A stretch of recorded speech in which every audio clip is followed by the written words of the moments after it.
he said was the silent generation. So that wasn't going to be them. So the big goal that Lowell gave me when we started to talk about this was, how can we talk to them, ask them a series of questions, and keep this 20 or 30 minutes tops?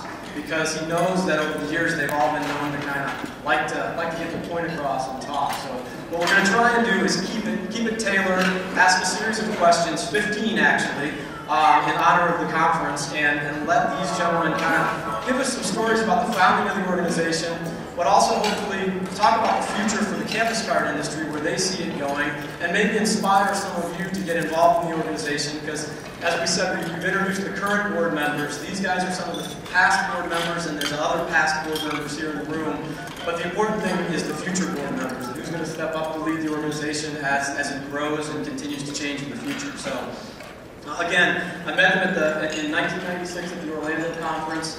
I've worked with each of them in different ways since then, and they've all been friends and mentors. And even in that first meeting, I was able to see the different personalities we had. They were all visionaries, but we had the technologist, and we had the CFO, the financial-minded guy.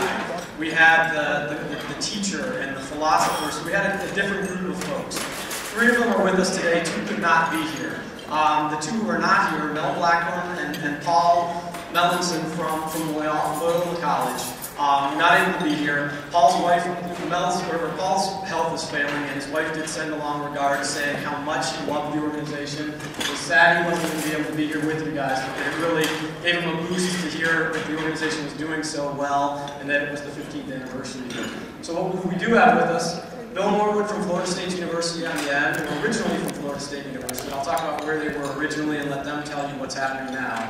Tom Bell with SUNY Geneseo was one of the other original founders of the organization, and Joe Pietrantoni with Duke University. So I'm going to pass the mic over, we're going to share this around, and we're going to go through a handful of questions in a quick, if anyone watches Hardball, that was the only way I could figure out that I would be able to interrupt these guys and tell them that their time's up without feeling guilty about it, since, as I said, they've kind of been mentors to me, so it'd be hard for me to step in and go, stop talking now, and pass the mic over. But since we're going to do it in that hardball style, that's how they do it on the show, so I can do it without feeling guilty myself. So I'll start with this with Joe here.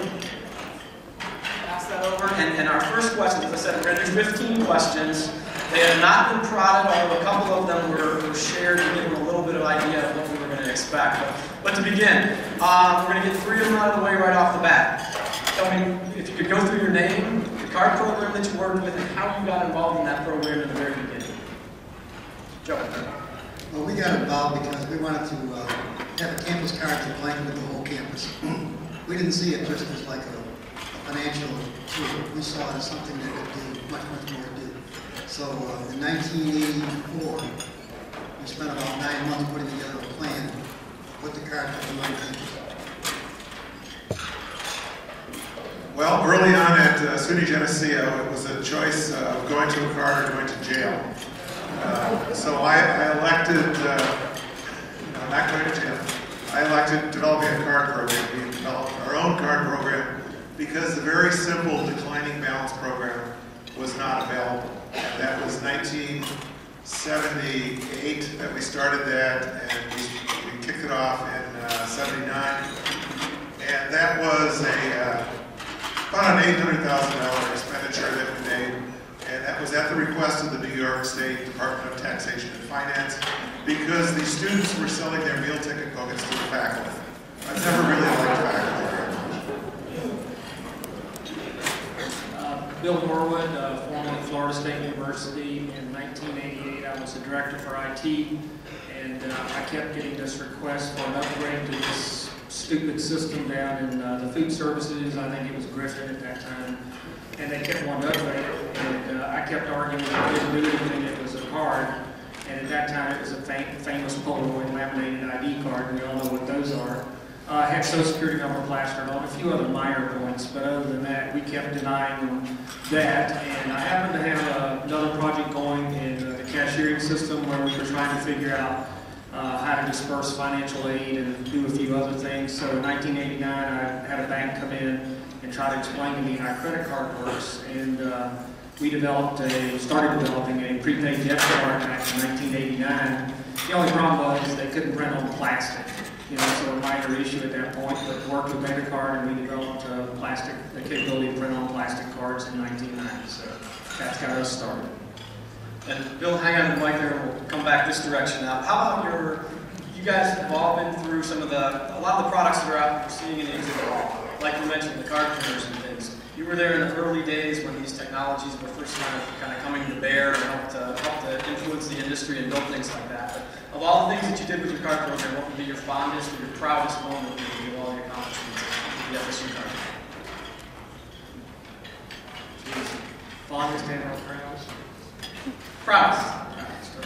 I think it would probably be two things. One would be the start of the Card Application Technology Center at Florida State University, which we started in '92, which turned out to be real close to Florida State and the industry as a whole. We gave seminars for many years out of there teaching everybody else what we knew about cards and what we had learned. And then I think the next one would be actually being lucky enough to be one of the guys that helped get NACCU started. I think those would be my two key points. Well, I think obviously working with NACCU is a big highlight because I got to meet lots of great people and we did have a great time and still do. But within our own card program, we were able to once we got that launched and sort of got rid of our homegrown system, we were actually able to sell people within the state of New York and kick off the SUNY card program, much with the help of Bill and his team and people at Citibank, people who we still remember fondly.